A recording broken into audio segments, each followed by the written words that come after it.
avec un design époustouflant. Pour ceux qui y ont pu s'y intéresser, vous avez pu découvrir des tests routiers qui sont unanimes quant à la qualité à la fois de comportement et de confort. Toutes ces qualités nous feraient oublier que c'est également une étape en termes de technologie qui vient d'être franchie avec cette nouvelle 208.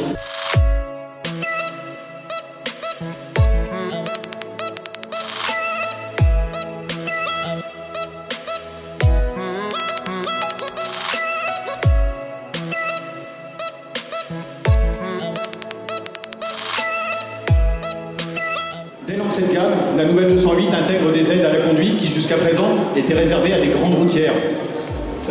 Entre autres, la reconnaissance des panneaux routiers, la préconisation de vitesse, l'alerte attention conducteur, ainsi que l'alerte active au franchissement volontaire de ligne. Dans les versions intermédiaires, on retrouve également le freinage automatique d'urgence, la navigation 3D connectée, la surveillance active d'angle mort, que certains d'entre vous connaissent déjà sur des modèles type 508 ou 3008. Enfin, sur les versions GT, et dès le printemps prochain, on vous propose le régulateur de vitesse adaptatif, ainsi que l'aide au maintien de la position dans la voie. Vous allez également découvrir l'intérieur de cette 208, et vous allez découvrir son iCockpit, qui est véritablement bluffant d'efficacité, et qui permet de hiérarchiser les informations de conduite à l'attention du conducteur.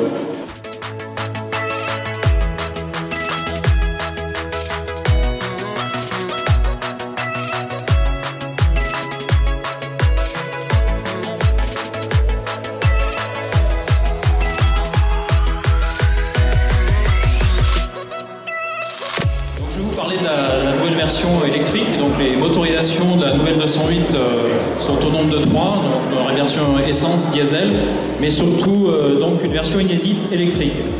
Et j'ai fait pour comparer ce véhicule une petite amalgame avec l'ancienne 205 GTI qui était une icône de la marque, avec des performances pour les dernières versions de 130 chevaux, un véhicule qui passait du 0 à 100 en 8 secondes 2.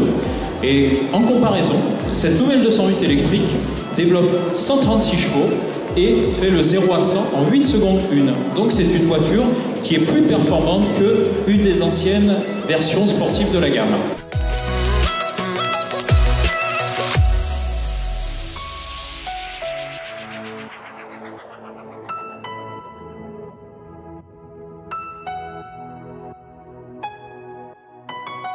Je voulais juste, pour conclure un peu tout ce qu'on vient de se dire, à vous dire que cette voiture, on a connu la rupture de style chez Peugeot avec la nouvelle 508. Vous avez eu l'occasion d'en voir quelques-unes devant.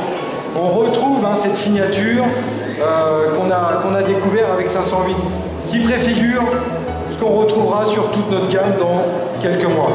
Donc, vraiment, on est fiers, heureux de pouvoir aujourd'hui vous présenter ce modèle 208 qui pèse en termes de volume et qui est important, surtout sur notre département,